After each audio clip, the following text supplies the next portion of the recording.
Good morning. Today in U.S. history, we're going to talk about some of the causes of the First World War. As we go into this section of history, we're going to find that the United States is trying to keep itself a neutral country at the present time. But we're going to talk about how the other countries in Europe got themselves into the world. As we look over here, we see some of the causes of World War One. We're going to talk about, nationalism. Nationalism is a devotion to the interests and culture of one's nation. Now here in the United States, we have nationalism too. And then we're going to talk about imperialism. Imperialism is the building of a nation empire by expanding their political and economic control over various people of the world. Now when we look back in history, we look at England. England practiced imperialism because England had colonies in the United States, England had colonies in India, in the Philippines, all over the world. So England was the biggest practice of all countries in Europe of imperialism. Then we're going to talk about militarism. Militarism is the development of armed forces and their use as a tool of democracy. So we're going to talk about countries that have big armies and everything else like that, and that they use their armies to maintain security within their countries and with their allies. And then the fourth thing that we're going to talk about the alliance system. And this is a measure of international security. And what we mean by the alliance system is that countries group together and have other countries as allies through treaties or through verbal commitment.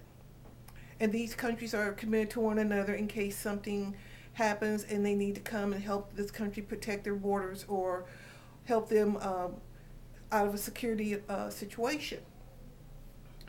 Now, the causes of World War One. One of the causes of World War One was the assassination of Archduke Franz Ferdinand and his wife Sophie.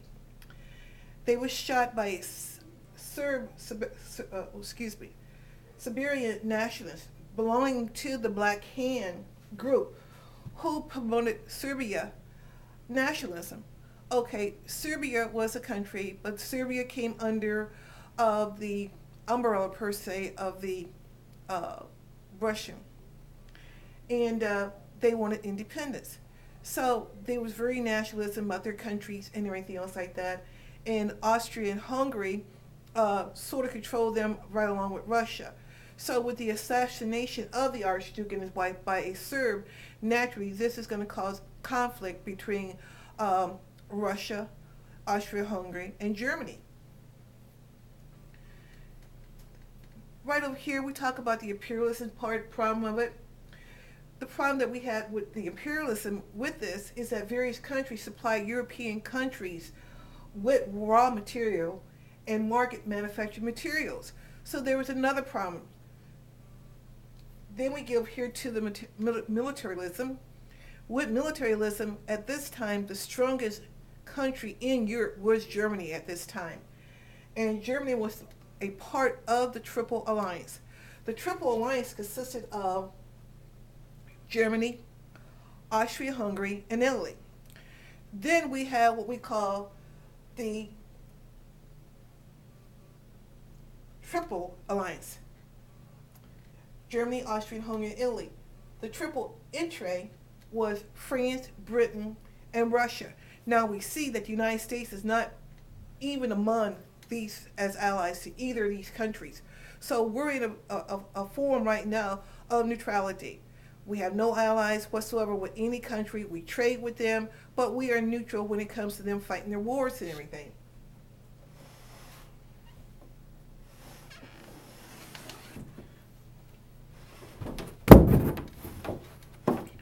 World War I started July 28, 1914. That is when Austria-Hungary declared war against Serbia. Okay, then Germany declared war on Russia, August 1st, 1914, due to the alliance treaty with Austria-Hungary. So Germany had to come to the aid of Austria-Hungary due to the fact that they were allied. Then Britain declared war on Germany when the German troops invaded Belgium, August 3rd, 1914.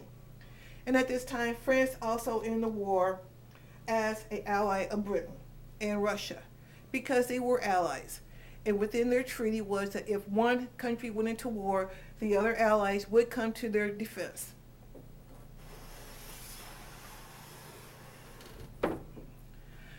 As I said before, the United States stayed neutral. Reason why? We stayed neutral until April 2nd, 1917. The reason why? We had economic ties with all of them. All the European countries who was at war at the time during World War II, the United States had economic ties with them. Now, what happened? Why was the reason that we decided to go into the war? Well, the U-2, not the U-2, sorry about that. U-boat, which are submarines, sinking of the British ocean liner Lusitania. On that boat was 128 Americans, and 128 Americans lost their lives. In fact, if you ever see the movie The Lusitanian, you would see pictures of a German U-boat surfing and firing machine guns at people who were in lifeboats, and that really angered many Americans in the United States. And then the German Kaiser announced that the U-boats will sink any and all ships entering the British waters, either hostile or neutral. So that meant that any United States ships, ocean liners or merchant ships, would be sunk by the German U-boats. And then what the Germans did, we talk about the intersection of the Zimmermann notes. Zimmermann was the German foreign minister.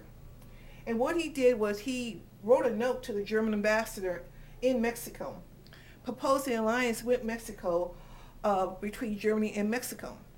And the fact that Germany would support Mexico if they won the war and help Mexico get the territory that they lost during the Mexican-American War, which was New Mexico, Arizona, and Texas. So this was another reason why the United States decided to go to war. Okay, you're sending a note to another country to declare war on the United States, and when the United States at this present time is neutral.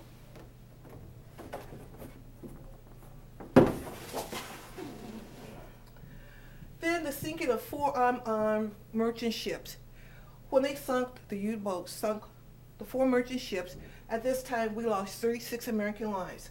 So that's close to 300 lives that we have lost already due to German U-boats, submarines. And then what happened in Russia was that the monarchy was replaced by a representative government.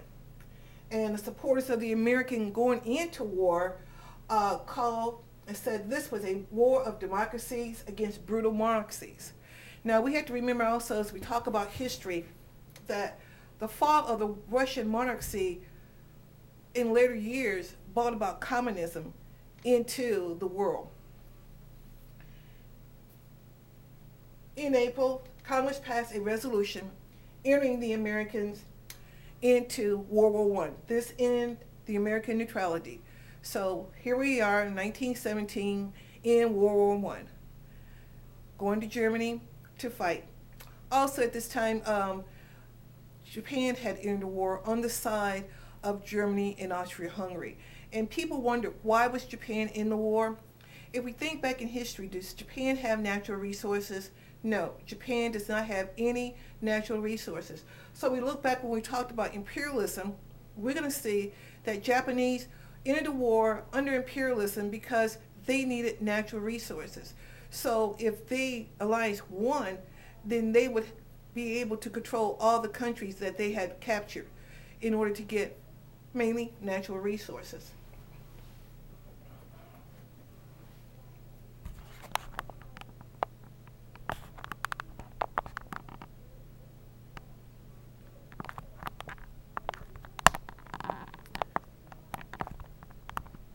Trying to cut it off.